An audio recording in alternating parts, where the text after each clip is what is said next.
Well, this has been long awaited. When I first uploaded about 10 or 11 months back, I was waiting for another Halo Infinite presentation to make a video on. It's all because I started my channel a literal week after the first reveal. But then it got delayed, which I thought would only be set back a couple months, but no. Instead, it was delayed a whole year.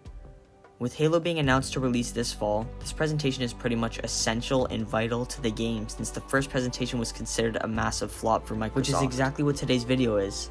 We're going to be talking about the re-reveal and showing what we saw from today's presentation and giving my personal thoughts on what I think. Whether it was good, bad, needed work, or even if it has restored my hope for this game completely.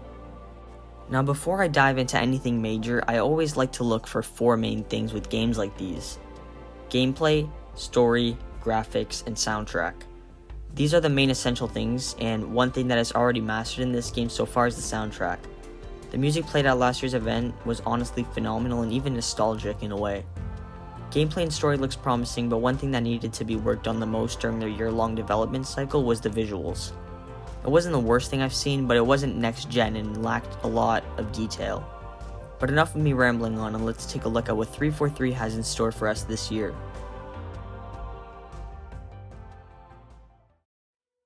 The presentation starts off with Bonnie Ross and Joe Staten thanking the fans for being so patient and passionate. Then they announce that multiplayer will be free to play for everyone. Now this is great news considering it can introduce Halo to a bunch of people and will benefit them a ton. I'm expecting the multiplayer to be at least 60 GB when it comes to the space, since this is a next-gen title and will have many modes to choose from. It really depends on how the actual multiplayer is though. They need to make sure that they are doing what the fans want, or they will get a bunch of backlash just like they did for Halo 5. We also have to keep in mind that the story isn't free, although it will be on Game Pass. Once again, I'm expecting the campaign to be at least 60 GB as well. It's weird because I honestly think Halo is one of the most unique shooters, and that could throw a lot of people off. The controls are different, and same with the overall gameplay, and with all the CODs and Battlefields releasing, it's really tough to compete in a game industry like this. So this is where Joe Staten starts to go on and give a quick description on what's going on in the story, talking about how Master Chief is facing his greatest threat yet and how he's not alone. Then proceed to play a cutscene of the story. I gotta say, the cutscenes look much improved compared to last year. They seem like they touched up on a bunch of stuff and added a bunch of detail on the armor of Spartans. I also really enjoyed this cutscene in general, and it got me really excited to play the campaign even more. I don't want to go into what happens in the scene too much, but Chief talks to an AI and is told that Cortana has been quote-unquote deleted.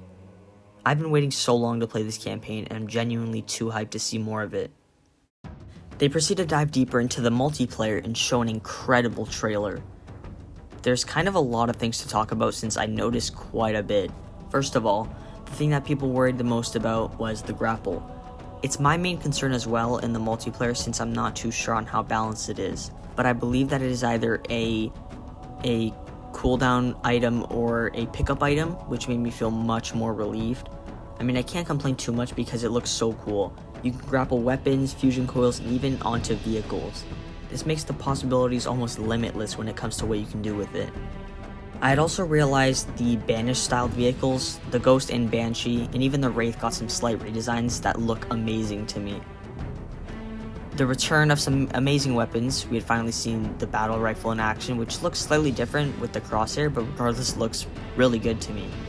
By the looks of it, there won't be any abilities besides the ones that you pick up, which makes me so happy because it's just like the classic Halo games. I mean, I've played games where special abilities pretty much controlled the pacing of the game, games like Black Ops 3, BO4, and even Apex Legends.